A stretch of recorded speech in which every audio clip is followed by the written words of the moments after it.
Hi, all you SPMEs out there. Today's question has 3 answers, and the third answer is one you're going to want to stick around for because it's a secret as to how you can get the best of both worlds. So let's get into it. The question that was sent in today is it better to self-publish?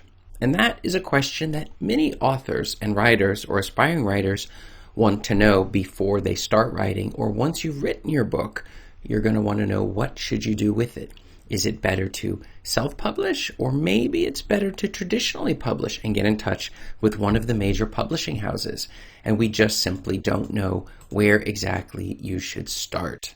Well, this is Chris Baird from Self-Publishing Made Easy, where self-publishing doesn't have to be so hard. Go ahead and check out below in the description, and you will see my free checklist that you're going to want to check out. And if you'd like for me to make more videos like this one, click the subscribe bell, which you'll find right here below. All right, well, let's get started. When I first started, I was using a series of books that were discussing how to do self-publishing and breaking it down into simple steps. Now, there was a lot of stuff that was coming in that was very confusing to me, and it still wasn't completely clear what the correct route was. But for me, self-publishing was clearly the correct route. And it was for a number of reasons. Some of them are obvious, and some of them are not so obvious. My primary reason for not traditionally publishing was because I didn't understand the process. It seemed rather confusing, and I didn't know anybody who had done it. And the whole point of it was that self-publishing was something that you yourself could do and control. And so that helped me decide that it was right for me. But what about you? Is it better to self-publish? Well, let's get into the answers. So the first answer is, it depends, but almost always the answer is yes, it is better to self-publish. And there's a whole series of reasons it's better. Now, let me just give you a couple of them.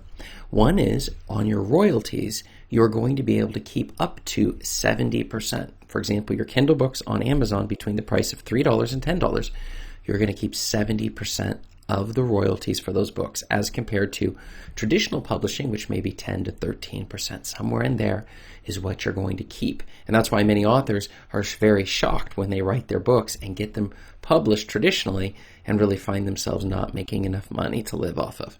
Whereas self-publishing offers opportunities that you can, in fact, live off of.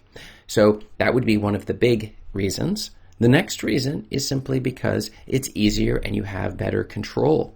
So when self-publishing, you can just start with what you've got. You can get it out onto the market, and then you can learn as you go to make it better, running ads and learning marketing and a whole series of skills in order to get your books to sell to your market.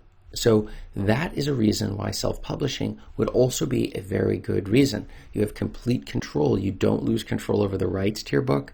You can change it whenever you want. You get to decide the cover, the description. You get to decide which platforms it's going to sell on. You control all of the rights and all the distribution and all of the marketing.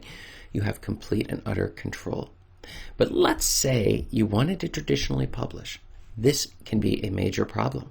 The first question you have to ask yourself is, you may have a very high quality book, but do you have followers? Have you sold books before that you can prove to the bookstore that you're going to the publisher that you're going to be able to sell the books that you publish through them? That's their number one concern. They do not want to publish books that they're not sure are going to sell. So it either needs to be crazy high quality, but even then many books get rejected. If you look at J.K. Rowling or Stephen King, they experienced high levels of rejection before they had their first book published. They had to try over and over again. Was it because their books were low quality, or was it because they lacked a network that would actually accept their very first books? So this is another key issue that you're going to have to pay attention to.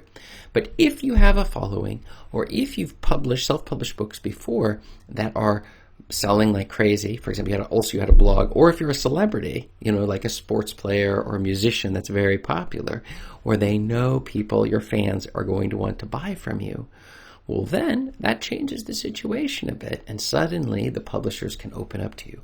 Also, if you have a network and you've got an agent, a literary agent, somebody on the inside who knows exactly what it's going to take, and you're willing to pay the money that's going to cost to get your book edited and to sell it correctly to these publishers in order to get through all of those barriers, then perhaps traditional publishing is better for you. Also, it looks better on your record in terms of if you can say, hey, I was published by one of the major Random House or one of the major publishers.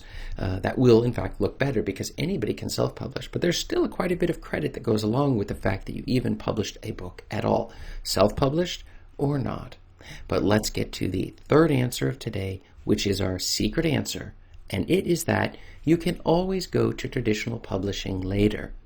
Once you've proved that you can publish and sell books and build a following, which is the only way to make money self-publishing, is to be producing books, learning how to make the skills and the books higher quality, selling thousands and thousands of books, building up an email list and followers so that you can show that people are going to be willing, they like your books, they want to buy more of them.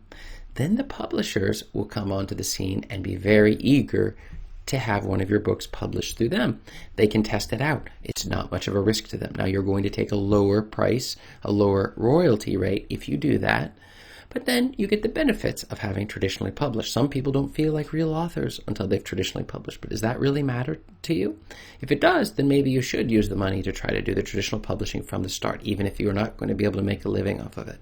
Because many people publish traditionally only to discover that they still end up having to do all the marketing, which is another skill set you'll have to learn anyways. So this is something that you really ought to consider. So, is it best to self-publish? Well, what have you found? Has it been good for you? Or maybe you've managed to get traditionally published. I would love to hear from you below in the comments, and check up above me here and you will see a link to more videos that answer your self-publishing questions. Thanks.